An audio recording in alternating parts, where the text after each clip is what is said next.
বিষাক্ত চুলাই কাণ্ডত জড়িতৰ ফাঁচীৰ দাবী শুনানিত দলে বলে যোগদান গোলাঘাটবাসীৰ ৰাইজৰ দাবীত পঢ়োৱা হ'ল লোক শুনানিৰ দিন মদ বন্ধ হ'ব লাগে আৰু লালিগুৰ যি ইয়ালে আমদানি কৰে তেওঁলোকক গ্ৰেপ্তাৰ সোনকালে কৰিব লাগে দৰকাৰ হ'লে তেওঁলোকক ফাঁচী অৰ্ডাৰ দিয়ক আজি তেখেতসকলক গুৰুত্ব নিদিয়াৰ কাৰণত আমাৰ ইমান হালমাৰা বাগানত মানে ইমান ডাঙৰ পৰিস্থিতি হৈছে মৃত্যু উপত্যকাত ন্যায় প্ৰাপ্তিত সহযোগ কৰিবলৈ ওলাই আহিল অগণন লোক বৃহস্পতিবাৰে গোলাঘাটৰ সুৰা ট্ৰেজেডিৰ লোক শুনানি গ্ৰহণ কৰে উজনি অসমৰ আয়ুক্ত জুলি সোণোৱালে আমি তেওঁলোকৰ সাক্ষ্য এজন এজনকৈ আমি লৈ যাম ঘটনাটো কেনেধৰণে হৈছিলে কি হৈছিলে আৰু হয়তো কিছুমান ক্লু তেওঁলোকে দিব পাৰিব লোক শুনানিত অধিকাংশ লোকেই বিষাক্ত চুলাই কাণ্ডৰ বাবে আবকাৰী বিভাগ আৰু স্থানীয় আৰক্ষী প্ৰশাসনক জগৰীয়া কৰে মদ বন্ধ হ'বলৈ এখন মিটিঙো দিয়া হৈছিলে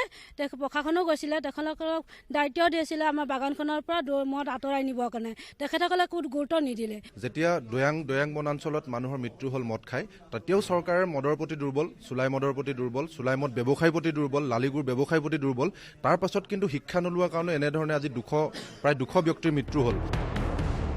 শুনানিত অভিযুক্তই অংশ লোৱাত তীব্ৰ ক্ষোভ চাহ জনজাতীয় নেতাৰ লালিগুৰৰ ব্যৱসায়ীৰে মন্ত্ৰীৰ গোপন মিতিৰালিৰ অভিযোগ দল সংগঠনৰ শুনানিকালত উঠিল কুখ্যাত লালিগুৰৰ ব্যৱসায়ী লালচন আগৰৱালা আৰু অনিল গুপ্তাক গ্ৰেপ্তাৰৰ দাবী আজি ভৰত গুপ্তা নামৰ এজন মানুহ ইয়াত আহি মেলি পেলাই যাৰ নেকি থানাত কেছ ৰুজু আছে তেখেত আহি মেলি পেলাই ষ্টেটমেণ্ট দি গৈছে তেখেতক কোনে মাতিলে লোক শুনানিত তেখেতক গ্ৰেপ্তাৰে কৰিব লাগে ফৰেনচিক গৱেষণাগাৰ যিটো ৰিপৰ্ট আহিব লাগিছিল এই ৰিপৰ্টটো আজিলৈকে পোৱা হোৱা নাই তদুপৰি যিসকল দোষীসকলক গ্ৰেপ্তাৰ কৰিব লাগিছিল আজি বহুকেইজন পলাই আছে আৰক্ষীয়ে প্ৰশাসনে এই মানুহকেইজনক বিচাৰি উলিয়াব নোৱাৰো যুক্তি কেতিয়াও গ্ৰহণযোগ্য হ'ব নোৱাৰে গতিকে এই সমগ্ৰ ঘটনাটো চৰকাৰখনৰ মন্ত্ৰী বিধায়ক জড়িত আছে গোলাঘাট আৱৰ্ত ভৱনত অনুষ্ঠিত লোক শুনানিত ছাত্ৰ সন্থা কৃষক মুক্তি মদ মুক্তি দাবী সমিতি চাহ মুক্তি চাহ জনজাতি ছাত্ৰ সন্থা নাৰী মুক্তি সংগ্ৰাম সমিতি মৃতকৰ পৰিয়ালে অংশগ্ৰহণ কৰে ইতিমধ্যে গ্ৰেপ্তাৰ হোৱা প্ৰদীপ গুপ্তাৰ পুত্ৰয়ো সাক্ষ্যদান কৰে দল সংগঠনৰ দাবীৰ প্ৰতি সঁহাৰি জনাই লোক শুনানিৰ বাবে আৰু এটা দিন বৃদ্ধি কৰা হয়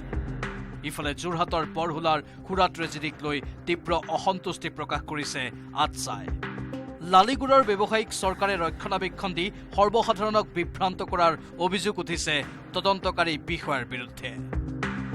যিটো প্ৰক্ৰিয়া আমি দেখিলোঁ আমি একেবাৰে মৰ্মাহত সম্পূৰ্ণৰূপে আৰক্ষী অধীক্ষকজনে লালিগুৰৰ ব্যৱসায়িক ৰক্ষণাবেক্ষণ দিয়াৰ পক্ষত লাগি আছে যিবিলাক সহ্য কৰা নহ'ব লালিগুৰৰ দ্বাৰাই যে মানুহ চুলাই মদ প্ৰস্তুত কৰে লালিগুৰৰ দ্বাৰাই যে চুলাই খাই যে মানুহ মৰিছে এই কথা একদম সৰ্বজন বিদিত সকলোৱে জানে কিন্তু তেওঁ এটা অদ্ভুত কিছুমান সমীকৰণ উলিয়াইছে কিছুমান কথা কৈছে আৰু কৈ পেলাই মানুহক বিভ্ৰান্ত কৰিছে গোলাঘাটৰ পৰা ৰোহিত গগৈ আৰু যোৰহাটৰ পৰা Gautam Bora news 18 Assam north east